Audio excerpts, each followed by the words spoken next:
Hey guys what's up, hope you guys are doing good. पिछली video में मैंने आपको बताया था कि एक महीने तक मैं अपने strict diet, workout and recovery के साथ एक महीने तक अपने प्रोग्रेस को रिकॉर्ड करूंगा। अगर मैं थोड़ा सा भी वेट पुट ऑन नहीं करता तो मैं समझ जाऊंगा कि मेरा प्लेटो हिट हो चुका है। मैं फिर से आपको थोड़ा सा प्लेटो के बारे में बता देता हूँ। Even after following the best workout and meal plan, एक वक्त ऐसा आता है कि आपका प्रोग्रेस एकदम स्टक हो जाता है, रुक जाता है। दैट्स कॉल्ड प्लेटो। अब प्लेटो दोनों केसेस में हिट होते हैं, चाहे आप वेट लॉस कर रहे हो या मसल बिल्डिंग कर रहे हो। एंड ये प्लेटो हिट क्यों होता है, अभी तक ये पता नहीं चला है कि प्लेटो हिट क्यों होता है, but it happens. Good news ये है कि आप इसको ब्रेक कर सकते हो। तो मैं मसल बिल्ड कर रहा हूँ तो इसके कुछ टेक्निक्स है जिससे आप अपने प्लेटो को ब्रेक कर सकते हो। मैंने पिछले वीडियो में कहा था कि एक महीने तक मैं strict diet and workout plan के साथ अपने प्रोग्रेस को रिकॉर्ड करूंगा। बट आई वाज थिंकिंग के 1.5 सालों से मैं अपने बॉडी वेट के 2x प्रोटीन ले रहा हूँ, अच्छी वर्कआउट कर रहा हूँ, बट मेरा 1 kg भी वेट नहीं बढ़ा। फिर मैंने सोचा कि क्या 1.5 साल काफी नहीं है थोड़े से भी प्रोग्रेस को देखने के लिए।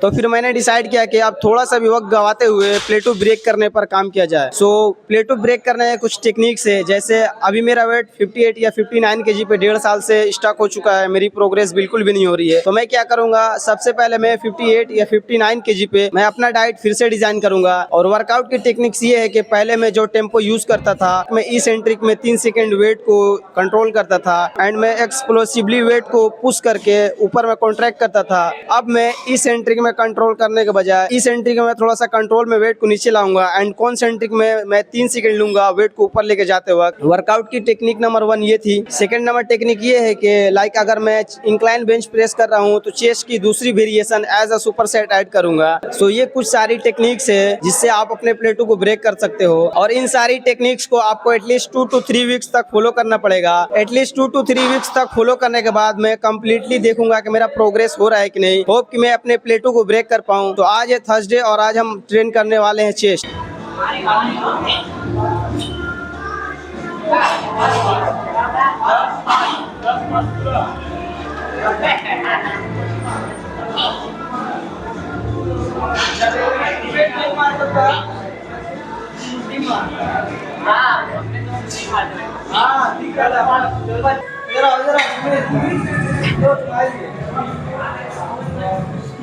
अबे गंजी नहीं दे रहे हालांकि।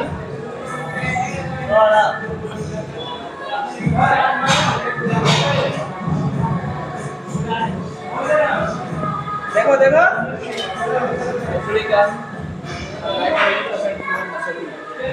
चलो है बस खाली दूध गिरेगा ना कम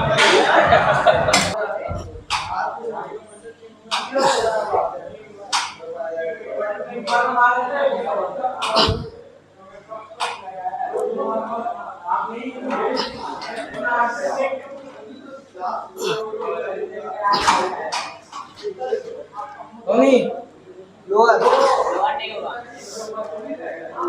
लाइट वेट कितना होता है 5 और आप हमारे बटर फ्लाई मारेंगे 5 से 40 को मार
देखो, चेस्ट के दो मेजर मसल्स है, एक क्लेविकुलर हेड और दूसरा स्टर्नोकोस्टल हेड। क्लेविकुलर हेड जो होता है आपके क्लेविकुलर बोन से जुड़ा होता है, जो डायगनली डाउनवर्ड्स होते हैं, और स्टर्नोकोस्टल हेड जो होता है वो आपका हॉरिजॉन्टली भी होता है और डायगनली अपवर्ड्स भी होता है। तो आपको इन दो हेड्स को ट्रेन करने के लिए आपको 4-5 एक्सरसाइजेस की जरूरत नहीं है, जस्ट 2 इज एनफ। सो आप अपने क्लेविकुलर हेड को ट्रेन करने के लिए अपने एल्बो को या तो 90 डिग्री पे फ्लेक्स कर सकते हो, या फिर आपके शोल्डर्स थोड़े से वीक है या फिर पेन है तो आप इसको थोड़ा सा टकिंग भी कर सकते हो। आप अपने स्टर्नोकोस्टल हेड को ट्रेन करने के लिए कोई भी डिक्लाइन बेंच प्रेस को यूज कर सकते हो।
ज़्यादा बैठने का फायदा का है, वो करना ही जब दूसरा चीज़ है।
मैंने आप लोगों से कहा था कि जब मैं चेस्ट डे के दिन अपने शोल्डर्स को ट्रेन करता हूं तो ऑलरेडी मेरे फ्रंट डेल्ट अनइंटेंशनली फटीग हो जाते हैं, जिससे मैं अपने डेल्ट्स को ट्रेन करने के लिए अपना 100% नहीं दे पाता हूं। इसको टोटली मैंने आर्म्स डे के दिन शिफ्ट कर दिया था, बट मैं देख रहा था कि मेरे वर्कआउट स्प्लिट के अकॉर्डिंग, एज यू नो कि मैं अभी 4 डे वर्कआउट स्प्लिट पे कर रहा हूँ, chest and shoulders, back, arms और लेग था। आर्म्स डे के दिन मेरे शोल्डर्स को शिफ्ट करने की वजह से मैं वीक में शोल्डर्स को सिर्फ एक दिन ट्रेन कर पा रहा था। जस्ट इसी रीजन की वजह से मैंने अपने शोल्डर्स को चेस्ट डे के दिन शिफ्ट कर लिया है। अभी रात काफ़ी ज़्यादा हो चुके हैं, सो आज के लिए बस इतना ही। मिलते हैं आपसे अगले दिन।